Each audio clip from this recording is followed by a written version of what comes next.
It is our custom when we gather to light a chalice. The chalice is a cup or vessel that symbolizes the gathered community. The flame represents the spark that each one of us brings to represent the light of truth, the warmth of community, and the fire of our commitment to bring more compassion and justice to the world. Please join me in our chalice lighting words as Suzanne Christ and her New Year's Eve finest lights the flame. We gather this hour as people of faith with joys and sorrows, gifts and needs. We light this beacon of hope, sign of our quest for truth and meaning in celebration of our life together.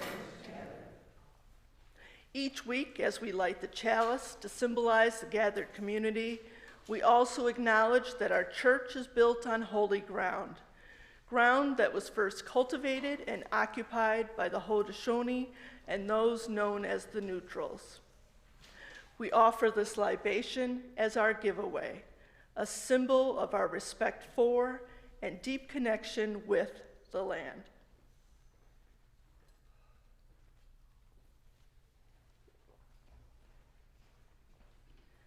We are a beloved community, a gathering of people who have chosen to journey together, to encourage one another, and to be part of something important and life-changing. Because we aspire to be such a people, we make bold promises about how we will be with one another. Whether today is your first time or you've made UU Amherst your longtime home, you are invited to share in our sacred promise.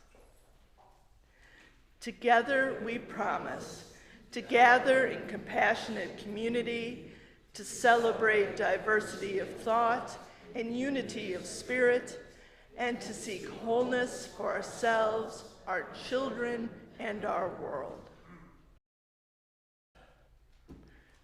I've been a member of the UUCA for the past 70 years.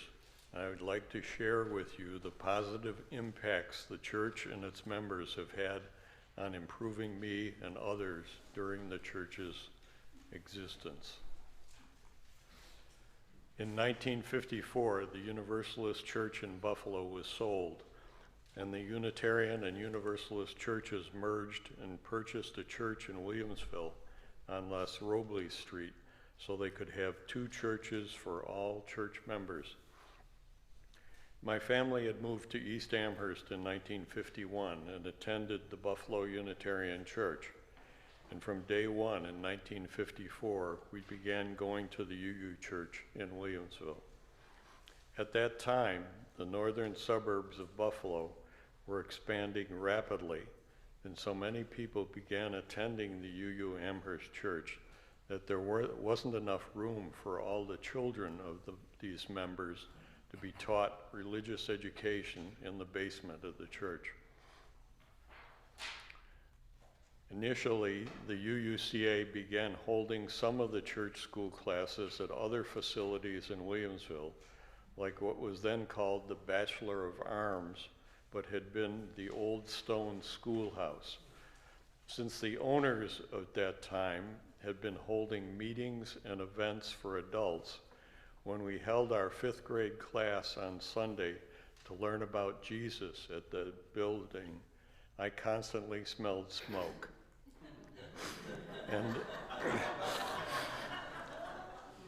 And any time after that, if talks about Jesus came up, I still smelled smoke, even if I wasn't at the Bachelor of Arms. The first two ministers of our church were Robert Cope and John Colbjornson, who covered the first 10 years of our congregation.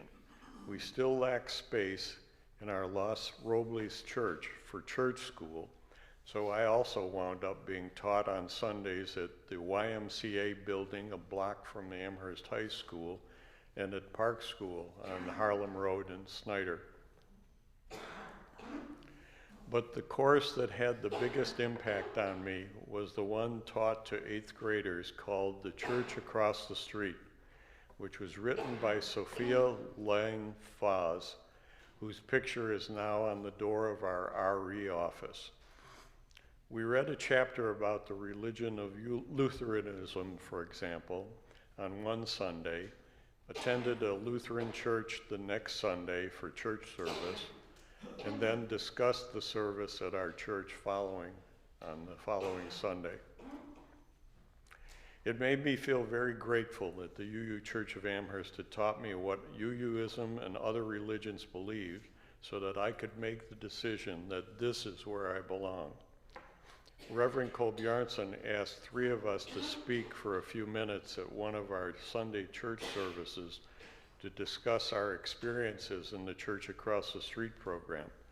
As an 8th grader, I had never gotten up and spoken to an audience before, but when I had seen my father speak in public, I had always seen him say something that would make the audience laugh. Reverend Kolbjarnson asked 3 of us to speak for a few. So I added a couple of jokes to my speech, and when I said them, the congregation laughed out loud and applauded me when I finished my speech. After the service, Reverend Kolbjarnson pulled me aside and asked me if I would become a minister. I said no, but I had no idea as a 13-year-old what I would do for a career as an adult. The family that owned the home and property at 6320 Main Street in Williamsville began attending our church services and offered to sell us their house and property. UUCA purchased it and began making plans to build a church that would link to the house. Our church youth group for high school students, which I was part of, began meeting in the house before the construction of the church began. And in those days, UU church youth groups from around upstate New York and Ontario, Canada, would gather together once a year to study topics and party together. So when I was a high school senior in 1962 and in charge of our UUCA youth group, we hosted the youth groups from the other churches at our location at 6320 Main Street and had a great time together.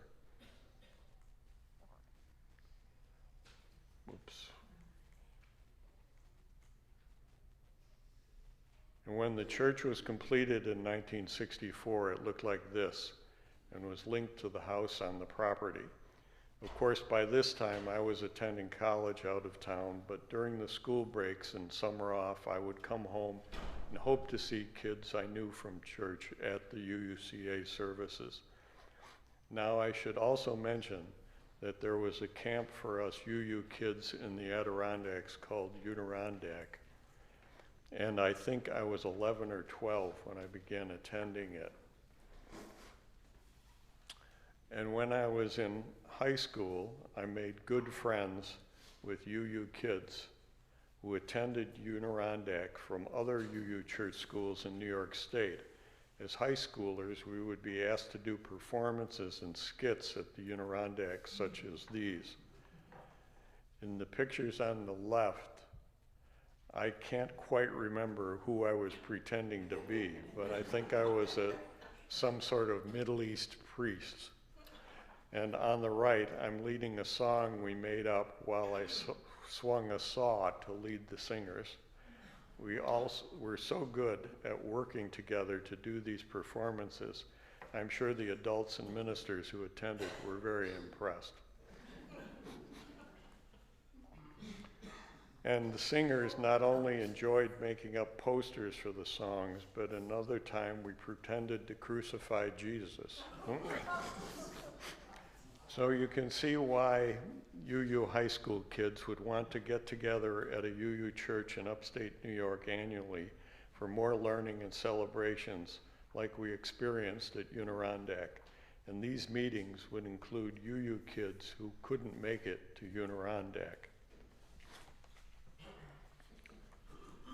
Our next 2 ministers were Howard Waterhouse and Blaine Hartford, and they served the UUCA from 1965 to 1971.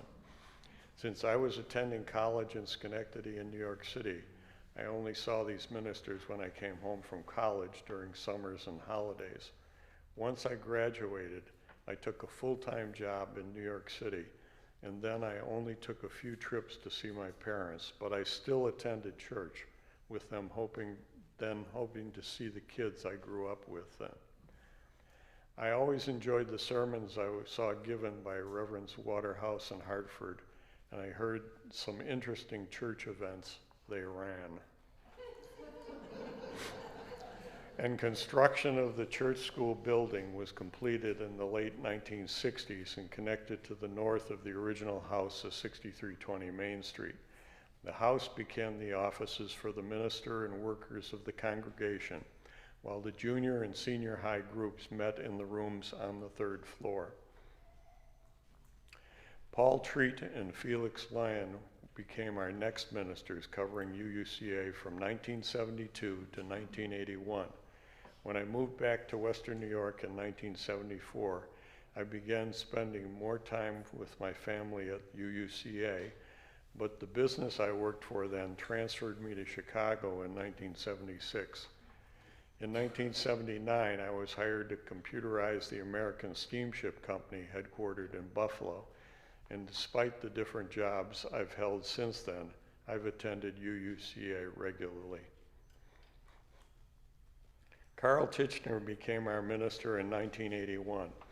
Until I heard him say it in a sermon, I didn't realize that his first visit to our church was when he drove the high school kids from his Rochester UU church to be part of the youth group conference our church and I supervised in 1962.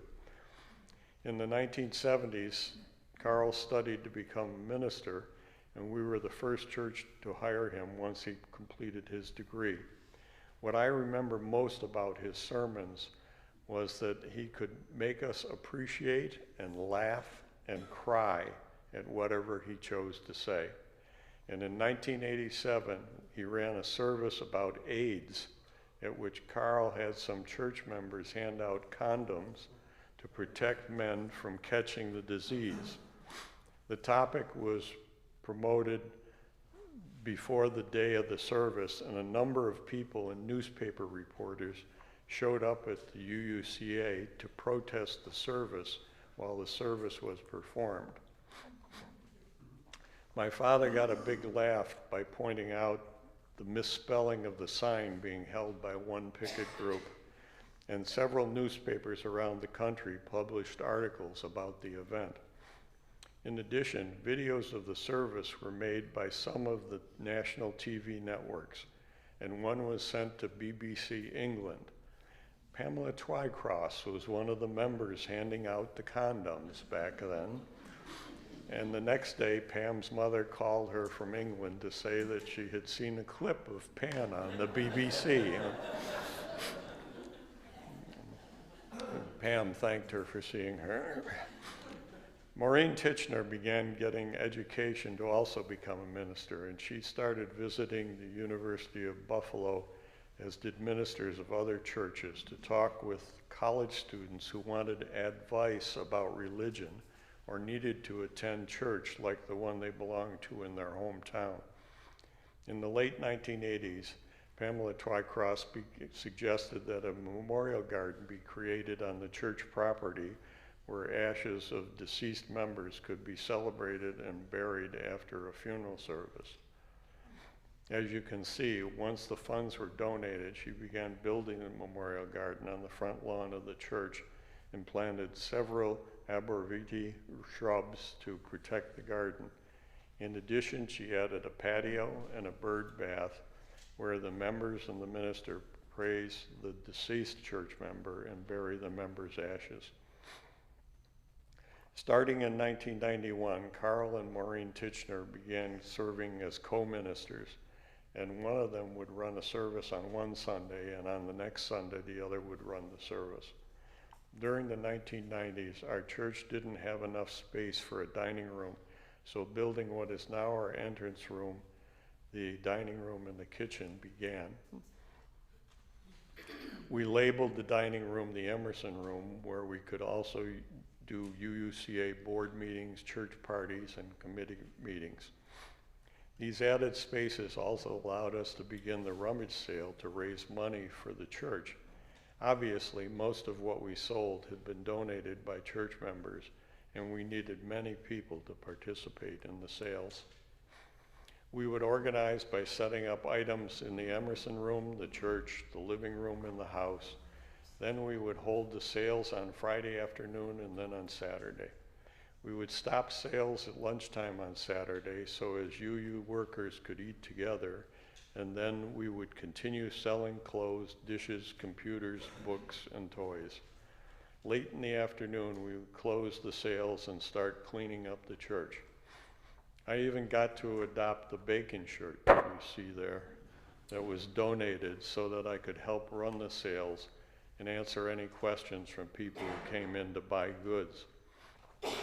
Around the late 1990s, Carl and Maureen Titchener decided that by starting a program they called Preaching by Parishioners, church members could learn how to run services when the ministers were on vacation or not available. The ministers ran it the first year, and church members like me ran Preaching by Parishioners from that point on. At one of my first sermons, I dressed up like a priest to discuss an experiential and ethical comparison of Christianity and hockey, which I called "Oh Hell." And as you can see, I wore my hockey shirt, a priest's hat, and carried my hockey stick to pretend it was a priest's staff. Our Preaching by Parishioners group invited anyone who was interested to take part, and one of the best results of these services was we got to know our church members so much better.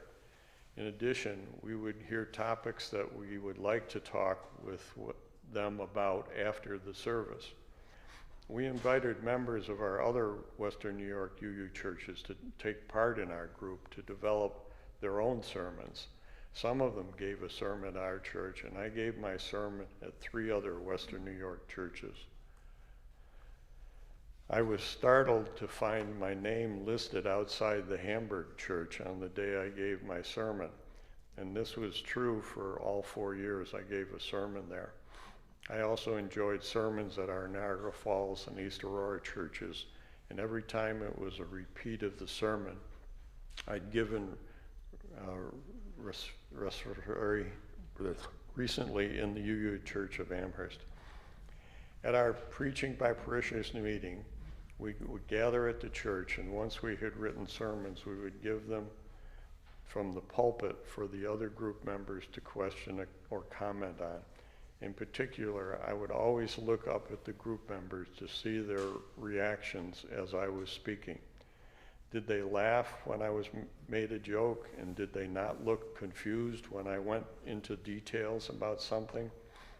Now is the time I'm trying to start Preaching by Parishioners again to create more summer services and give new members a chance to preach.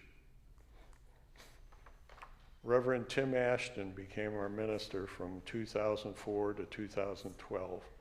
Tim had come from being the district executive for the UUA before becoming our minister, and he and his wife Gretchen were constantly involved in keeping our church going with parties and events. Here he is helping church kids create Halloween pumpkins, and he and Gretchen are dressed up for a costume party at the church. In addition, they also helped us run the rummage sales I showed before.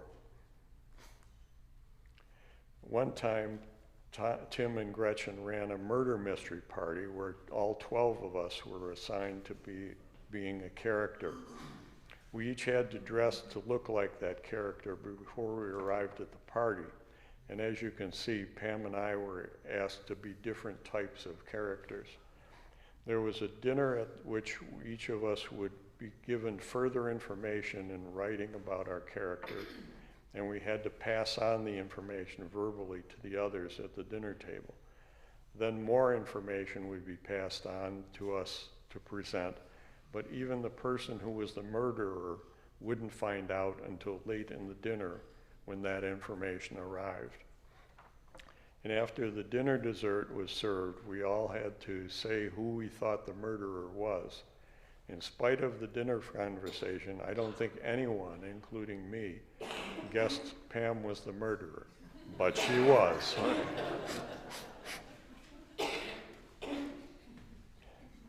And here Pam and I are on a trip to England and Venice that we shared with Joe and Elaine Cusker and Tim and Gretchen. During the days we were in Europe, Tim continued to spend time working on a sermon as his thoughts were always with the UUCA. But we all explored places we had never been to before and enjoyed the trip. Tim resigned as our minister in 2012, and he and Gretchen have continued to live in Buffalo. Reverend Michelle Buhite became our developmental minister in 2015. And in 2018, we called her to be our settled minister. It was quite a ceremony, other UU ministers coming in from other congregations and at this service promoting her to be our minister. As you can see in the picture, the church was quite full in this service. And then we tried to have congregation members get to know one another better by forming covenant groups that would get together once a month at church or at a member's house. These small groups of roughly 10 people would take on the monthly topics provided and sip drinks while eating snacks and sharing their thoughts. We loved it. And we would announce our plans to run a rummage sale by singing this song at our church service.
church is becoming 7